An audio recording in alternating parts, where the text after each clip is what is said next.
Chris Griffin, Comedy Cave this week, right? Comedy Cave. Comedy Cave. Mean right Dean, here. Warren Dean. Mean Dean, Warren Dean. That's the new name, I Yeah. think. Yeah.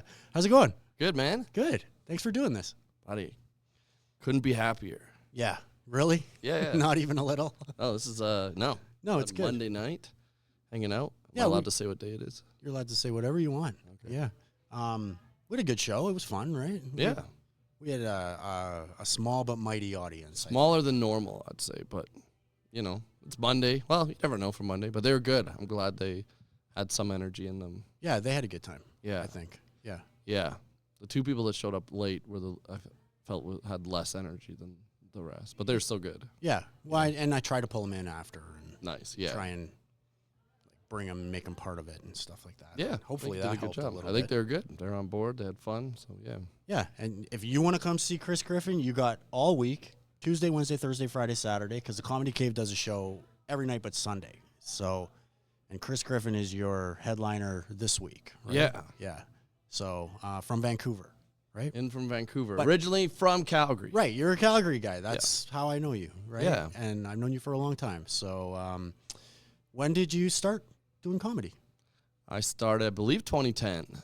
2010? February 16, 2010. Yeah. But sometimes I think it's 2009, but I don't know. But it's easier. Yeah, I think it was 2010. But then it's easy to track the number of years I've did it because it's just a round number. Where did you start? Like where? At this room or at one of the competing rooms? Or Yeah, at Comedy Cave was like tough to. It was my first club spot I ever did was at the Cave, but it was Cool. hard. Like it's something you had to work your way up. You to. can't just come to the Comedy Cave. You have No. to. You have to have some chops to come and do some Yeah. comedy here, right? I think so. Yeah, I did a. First set I ever did was like at this place called Nathan's. It was just like some room. It was actually somewhere downtown Calgary, and it was just like a carpet with a mic, and I performed on. It was Black History Month, so it was an all black lineup. Okay. With Daryl Lennox, who ended up he passed away, but he's one of my good friends. But he was on the show, which was really cool that we were like tied together from that first set. But I'd brought the whole audience because I told my friends I was going to try stand up. Yeah. So I had like 20 people there, and then they're like, "Oh, it's Black History, it's all black comics." And then I was like, "Okay." They're like, "We can put you up next week." But then I was like, "Well, my friends are going to be kind of annoyed that like I was the whole audience." And then they're like, "Yeah, we better put you up." And then it ended up being a pretty good set because I think I dressed that I wasn't black and as my opening joke, and then that went over well. So yeah, it was that was my first one, but it was kind of a weird start. And then my second set ever was at Comedy Monday Night, which just ended after 20 years. Yep. And that one was awesome. It was super fun. Oh, so you were pretty good right out the gate. I think I wasn't too bad. Like I really would work. Like wrote a 5-minute. It was. I mean, I wouldn't tell it now, but it was. I worked, and I remember there's. Do you know Kevin Stobo? Yeah. He's a local, very funny dude.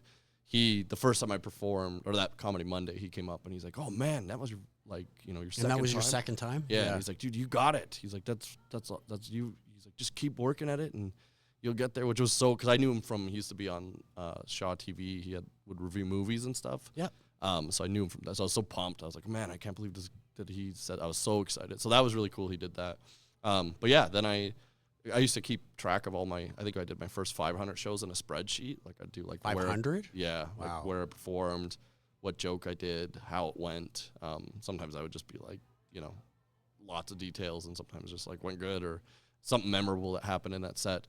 Because I knew a lady, Denise Ross. She lives out in the island now, but she used to manage Yuck Yucks when it was where the Laugh Shop is now. Right. In another location. So she had a Young Guns program she looked after, which was like Matt Billin, Brett Martin, Allison Smith.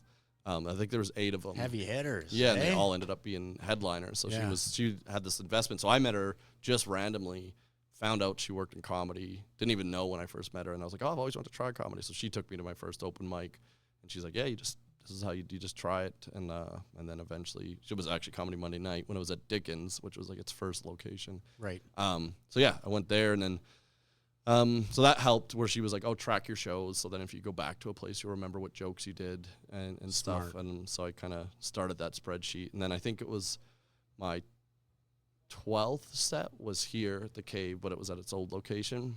And I was, so excited I wasn't even a weekend guest spot. I just came on a Tuesday and the guy that booked it at the time was like, he's like, yeah, come down. I'm like, can I just watch a show? Because I heard you're not supposed to be dirty, but all the jokes I had were dirty jokes. Yeah. So I was like, can I just come watch a show and see what you mean by like what the line of dirty is and talk to you about it? And he was like, yeah, sure, come down. So I came down. Jason Lawrence was headlining, owns the Absolute Comedies in Toronto and Ottawa, where I just was last week. Okay. So then I show up and I'm like, oh yeah, I'm just coming to watch the show. And Jason's like, if you're a comic, you want to get on stage. He's like, and Terry's the guy that ran it, Terry Hollis. He was at the time. Yeah, and he always hosted. Yeah, right? he'd host every single night almost. Sometimes he'd let us host to let us get our chops, but most of the time he would. And so he was just like, you could do a spot tonight. And I was like, well, I don't know if I. He's like, you just don't be dirty. And I was like, what does that mean? He's like, just don't swear or do anything. But then all my jokes were pretty dirty. So I went up. I think there was 12 people in the audience, and it was all one family, and kind of the mom and the dad were in front, and it was like an East Indian family. And I remember I went up and I was trying to edit in the fly of my 5-minute bit I had, and I'd get to the punchline and realize it was going to be dirty, so I just wouldn't say it and skip past it. And I was bombed. I'd never bombed before, and it was such a dead silence bomb. And then my mic cord fell out of the mic, and I plugged it in. And before I plugged it in, I said to the lady who was right front row, which was the mom of the table, I was like, you probably don't want me to even plug this in and continue. And she was like, no. And I was like, okay. And I just put the mic in and was like, thank you, good night.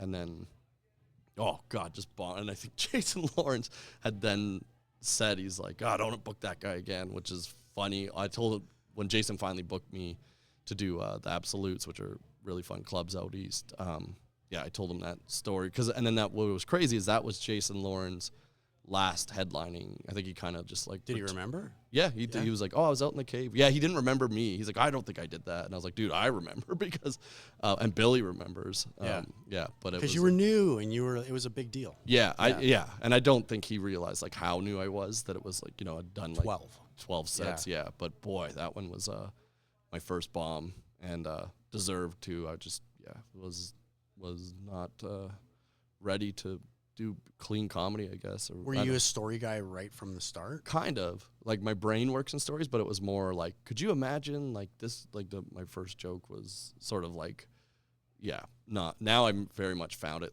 this happened to me in life. I like doing that because I like when people are like, did that really happen? I'm like, yeah, you can go talk to whoever was involved. But this was more based in a real life story, and then just being like, can you imagine? I can't remember, but it was pretty dirty. And a lot of it was like that back then, right? Yeah. But I usually what I'd do is I'd kind of look at a comic. I remember just listening to Jim Gaffigan the first time, and I was just clean and kind of set up punch tradition, but he was. But still wrapped around some stories sometimes. Yeah. He really. But I was just I'll be like, oh, I'll just try to write a joke, that. So I experimented with a lot of styles, but ultimately I think I always knew I wanted to do storytelling just because that's just how my brain works. And I'd be in the car with comics, because back then you just go road gig. That's all you did, right? Yeah. You just drive 9 hours and get to know these people. But I'd just tell them stories in the car, and they're like, oh man, you got to do that on stage. So just that's, one day I was like, I'm just going to do that, tell those stories. And then, so you were a big road dog in the first 2 years then? Oh man. Yeah. Every that's all I did. Yeah. Because by the time I met you was 2012. And you must have moved to Vancouver in 2012. 2013. 2013? September, yeah. Okay, so I knew you for that year. Yeah. Right? And you were already established by the time I came. So that means you got yourself established in this city within 2 years. Didn't take long.